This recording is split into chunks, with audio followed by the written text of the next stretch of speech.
তোমাদের সাথে আমি আজকে প্রথম ধাইন মাছের রেসিপি শেয়ার করব। সেই জন্য আগে মাছটা ভালো মতো ধুয়ে পরিষ্কার করে নুন হলুদ মাখিয়ে নেব। ততক্ষণে তোমরা আমাকে জানিয়ে ফেলে তো সব কটা মাছের মধ্যে এই ধাইন মাছটা কার কার বেশি প্রিয়। আমার কিন্তু রুই কাতলা এসব মাছের থেকে ধাইন মাছটাই বেশি ফেভারিট। চলো আর বেশি দেরি না করে মাছগুলো চটপট করে ভেজে নিই। কড়াইতে সাদা তেল দিয়ে তেল গরম হয়ে এলেই একে একে মাছগুলো দিয়ে ভেজে নেব আর একটা পাত্রে তুলে নেব। মাছ ভাজার কাজ শেষ হয়ে গেলে সেই তেলে আমি জিরে তেজপাতা ফোড়ন দিয়ে দেবো আর দিয়ে দেবো আগে থেকে কেটে রাখা আলুগুলো। এরপর নুন দিয়ে আলুগুলো ভেজে নেব।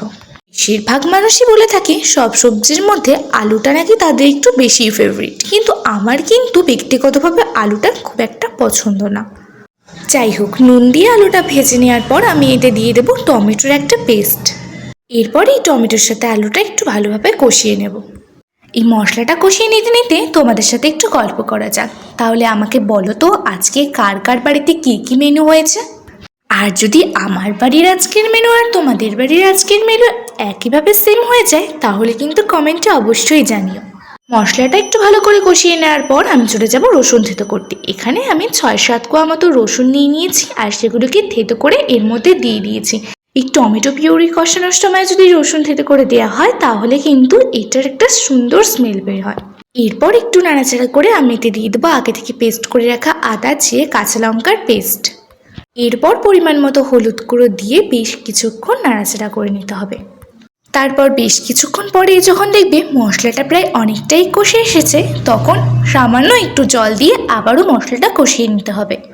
তারপর এইভাবে কিছুক্ষণ নাড়াচাড়া করার পর আমি এতে দিয়ে দেবো কালারের জন্য সামান্য পরিমাণ কাশ্মীরি লঙ্কার গুঁড়ো আর পরিমাণ মতো লবণ। আরেকটা কথা বলে রাখি, টমেটোটা আমি আস্ত আস্ত দিইনি, কারণ টমেটোটা পেস্ট করে দিলে রান্নার কালারটা কিন্তু বেশি সুন্দর আসে। এরপর আমি দিয়ে দেবো পরিমাণ মতো জল। আমি রান্নাটা বেশি ঝোল ঝোলও করিনি আবার একেবারে কষা কষাও করিনি, মিডিয়াম রেখেছি। এরপর ভেজে রাখা মাছগুলো একে একে দিয়ে দেবো। তারপর দিয়ে দেবো স্বাদ মতো মিষ্টি। এরপর একটু নাড়াচাড়া করার পর টকবক করে ফুটে এলে গরম মশলা গুঁড়ো দিয়ে নামিয়ে নিলেই রেডি হয়ে যাবে ধাইন মাছের রেসিপি। দেখো আমার আলুগুলোও সেদ্ধ হয়ে গেছে আর এখানে ঝোলের ঘনত্বটাও আমি তোমাদের দেখিয়ে দিলাম। তাহলে আজকের রেসিপি কেমন লাগলো আমাকে জানাতে কিন্তু তোমরা একদম ভুলো না। দেখেছো পুরো রান্নাটা না দেখেই চলে যাচ্ছে, তোমরা তো ভীষণ বাজি, আরে শেয়ার না করলে অন্যরা দেখবে কি করে। তাই এদিক ওদিক না গিয়ে ভিডিওটাকে লাইক কমেন্ট অ্যান্ড শেয়ার করে দাও। আর এরকম আরও সুন্দর সুন্দর রেসিপি দেখার জন্য আমার প্রোফাইলটা অবশ্যই ফলো করে দিও। আর যারা ইউটিউব থেকে দেখলে তারা একটা অবশ্যই সাবস্ক্রাইব করে দিও।